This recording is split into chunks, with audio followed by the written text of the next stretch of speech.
Beyond the crumbling Twin Towers and the burning Pentagon, there were other images showing just how much one day changed our world.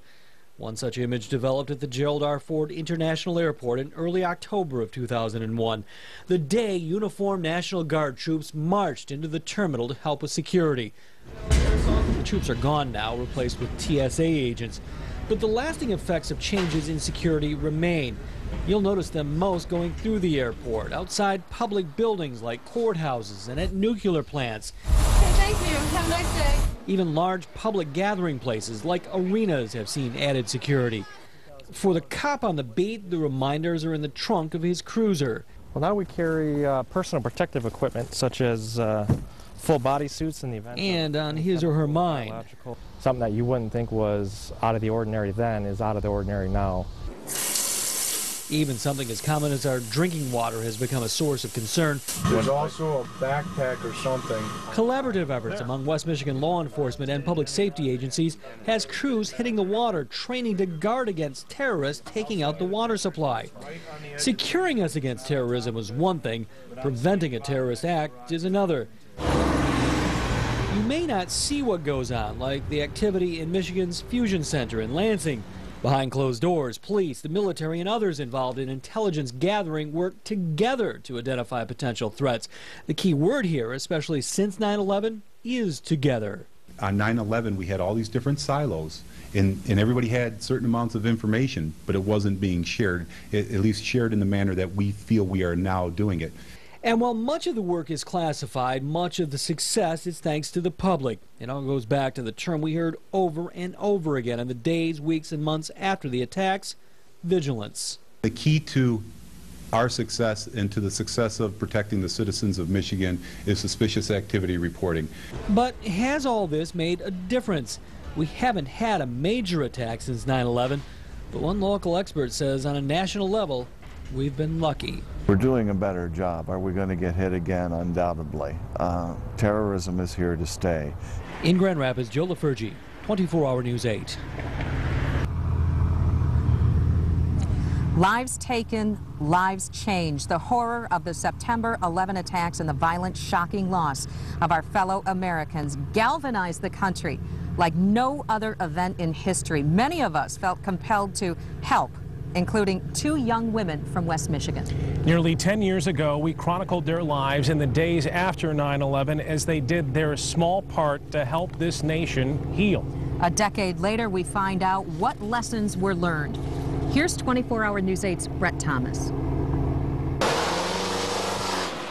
10 years ago, a GVSU grad student got into a bus with a bunch of Michigan people she barely knew, with a singular purpose. I want to help. Just plain and simple, I just want to help.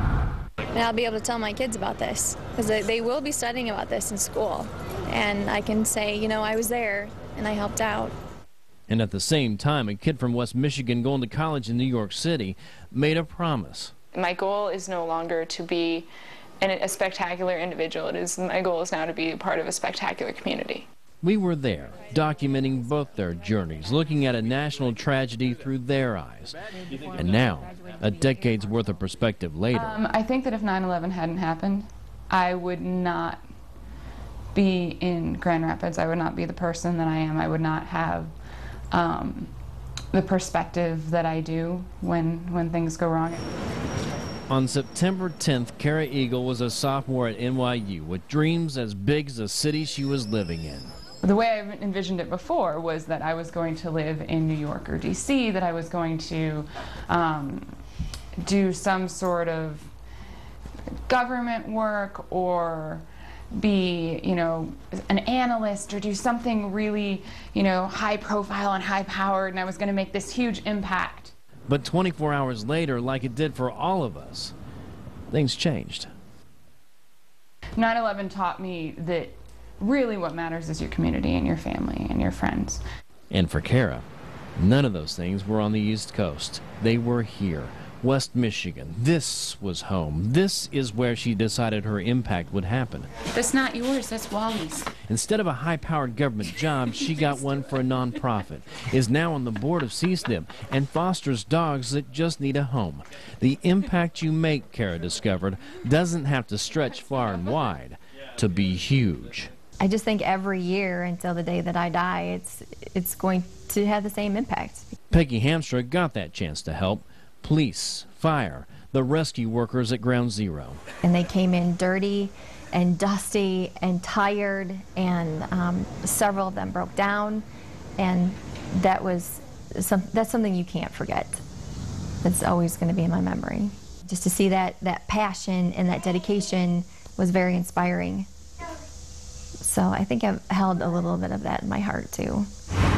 Brought it back here to Benton Harbor and put her degree in criminal justice to work in the courts as a sheriff's deputy, and ultimately helping prisoners ease back into a free world. And where's the bucket? And along the way, life happened. She got married. She had a daughter, and then another. So, yeah, this is pretty much where I'd hoped I would be 10 years later. A mom now with memories of that day, of the days that followed, and someday she'll share them. But not the fear of those first few moments, the strength that so many Americans showed. September 11th to me means so much more than, waving a flag and being really patriotic. It means really remembering what we're capable of as people, and the good that we can do when we really try.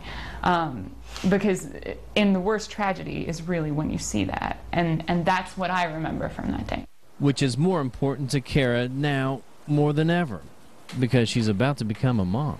I do worry, of course, about the world on like a global scale, but on a person-to-person scale,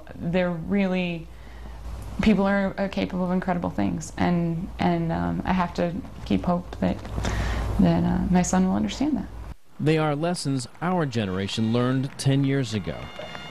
Now we all have the responsibility of passing them down.